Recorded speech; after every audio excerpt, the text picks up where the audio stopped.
ননদ সুযোগ বুঝে হঠাৎ ভাবির পা ধরে টেনে জানলা দিয়ে ফেলে মেরে ফেলতে চায়, কিন্তু শেষ মুহূর্তে ভাবি দুই হাত দিয়ে জানলার কার্নিশ আঁকড়ে ধরে বেঁচে যায়। ননদ আরো ক্ষিপ্ত হয়ে একটি ধারালো ফটো ফ্রেম হাতে তুলে নেয়। মনে হচ্ছিল এবার শেষ আঘাত করতে যাবে। ঠিক তখনই বড় ভাই আর মা কেক নিয়ে ঘরে ঢোকে, কারণ আজ ননদের জন্মদিন। ননদ তাড়াহুড়ো করে পর্দা টেনে দিয়ে এমন অভিনয় করে যেন কিছুই ঘটেনি, কিন্তু জানলার বাইরে ঝুলে থাকা ভাবি আর টিকতে পারে না। অবশেষে হাত ছেড়ে দিয়ে 188 তলা থেকে নিচে পড়ে যায়।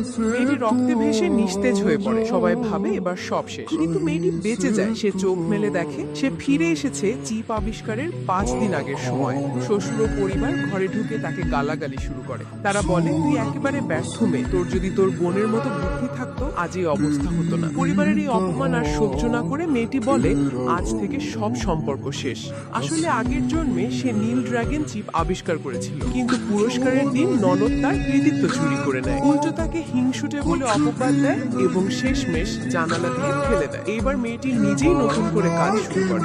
অন্যদিকে ননদ অভিজ্ঞতার অভাবে ল্যাবে বিস্ফোরণ ঘটায়। তবু সে কান্নাকাটি করে দোষ চাপায় মেয়েটির ঘাড়ে। রাগে ভাইরা ক্ষিপ্ত হয়ে ওঠে। তাদের একজন লাঠি তুলে ননদের মাথায় আঘাত করে ফেলে দেয়। শাশুড়ি আবার মেয়েটিকে অভিশাপ দিয়ে বলে, তুই সংসার ছেড়ে গেলে কুকুরের মতো জীবন কাটাবি। কিন্তু তার ধারণা ভুল প্রমাণিত হয়। মেয়েটি সংসার ছাড়ার পরে নিজের দক্ষতায় কোম্পানি করে ফেলে। খুব তাড়াতাড়ি মেয়েটির কোম্পানি ঘোষণা করে তারা নতুন চিপ বাজারে আনছে। এবার শ্বশুরের কোম্পানি দেউলিয়ার পথে, কিন্তু তারা কিছুই করতে পারে না। অন্যদিকে মেয়েটি আমন্ত্রণ পায় বিশাল প্রযুক্তি সম্মেলনে। গ্ল্যামারাস পোশাকে যখন সে প্রবেশ করে তার পরিবার চিনতেই পারে না। তারা ভাবে সে হয়তো ভিক্ষা চাইতে এসেছে। তারা তাকে অপমান করতে থাকে, কিন্তু মেয়েটি ঠান্ডা গলায় বলে, আজ যদি আমি না চাই তাহলে তোমাদের কোনো কোম্পানি বাঁচবে না। পরিবার বিশ্বাসই করতে পারে না, কারণ তারা জানতো না এই প্রকল্পের মূল বিনিয়োগকারী আসলে মেয়েটির প্রেমিক। কি অবস্থা সবার? শেষ পর্যন্ত ভিডিও দেখার জন্য আপনাকে অনেক ধন্যবাদ।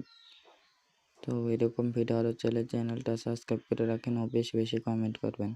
আপনারা কমেন্ট করলে আমার ভিডিও বানাতে উৎসাহ ভালো লাগে, আরও উৎসাহ পাই। তো বেশি বেশি কমেন্ট করবেন, লাইক করবেন এবং পাশে থাকবেন আমার সাথে। ধন্যবাদ। সবাই বেশি বেশি দেখবেন।